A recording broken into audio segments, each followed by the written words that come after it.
Should government spending be increased during the second wave?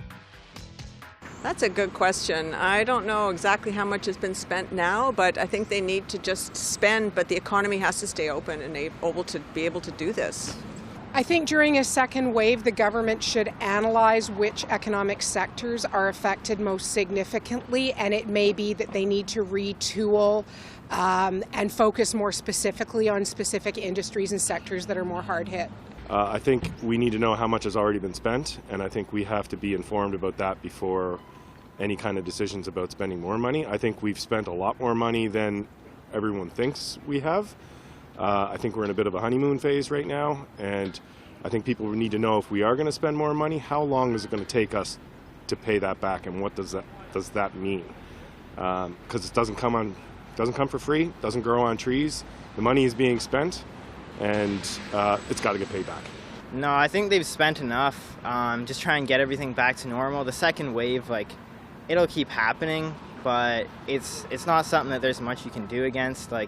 If you keep the lockdowns going, as soon as you end it, it will come, another wave will come back.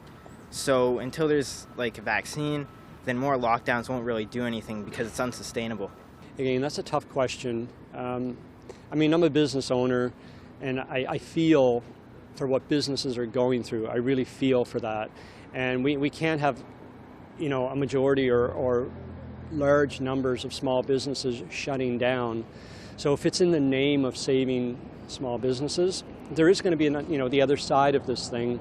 So yes, I would support, government throwing more money in the form of whatever, loans, forgivable loans, whatever, but really in the name of supporting small businesses, which is where all the jobs are going to be after we get through this. I do think so, because, people being stuck at home, I think the police need more money.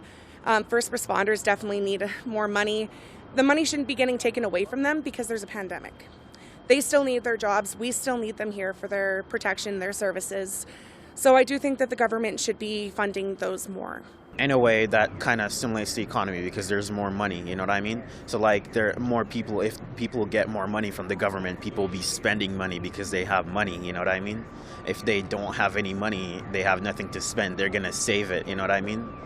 They're going to use it only for essentials, but if you have a little bit of excess of money, you're going to spend it, which stimulates the economy even more. To a degree, I think as long as they're truthful about what it's all being spent on, as long as the public knows what it's being spent on and what it's going towards, and as long as it's all things in order to actually help reduce the spread of COVID, then yeah, I'm all for kind of let them have the resources, let them deal with it the way they can.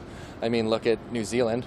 It's not to say that they had an abundance of resources, but that's probably one of the best, the countries that handled it the best. Because I believe, I could be wrong, they might have cases now, but for a long time they were caseless.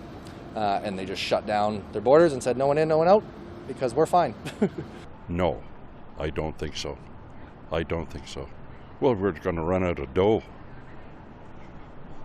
That simple? That's simple. And then people will go without, and it could be a lot sadder than it is. Yes, people can't work. There's a lot of people out of work. I'm out of work, and we need money to live. I need to feed my dog. I think it should be put into areas that maybe they have missed. For example, there's a lot of seniors out there who are hurting right now. There's a lot of young people who are hurting. They've lost their jobs. And the other thing is the rent income, particularly for small landlords who are basically tied down in Ontario for 2021. And they have not, these people are living just on a bare shoestring. They're not the big multiple corporations that have high-rise buildings or can afford to maybe let a few dollars go out of their pocket. If they do allow it to be a little more open, then they won't necessarily have to close down or need help. But otherwise, yeah, somebody's going to have to pay for this. We can't completely shut down. I don't know how we're going to end up paying for this all. That's going to be a terrible down the road for our younger generation. But if that's what it takes to prop us up right now, then I'm all for that. Again, we've got to keep the businesses going. This is one of the things that really irks me about how high our taxes have been for many, many years now. People don't have enough money in their pocket to spend. Yeah, I think they're going to have some emergency measures for it's funny, the housing market is exploding, but I don't understand how people are financing or paying their mortgages. It seems to me the vision right now is a little too rosy, and that there's a bit of a financial collapse approaching, and I think the federal government has to be ready for that, as with safety nets. They busted the bank a couple of times so far as I could see. I mean, let's face it, there are people who are collecting money who shouldn't be, and there are others who need it and don't get it. So I don't understand. I think that the economy, the money part of it, I don't understand. So I can't give you an honest answer on that because I really don't know. But I know that I think that they can't break the bank. Once the bank is broken, that's it. Where are you going to go from there?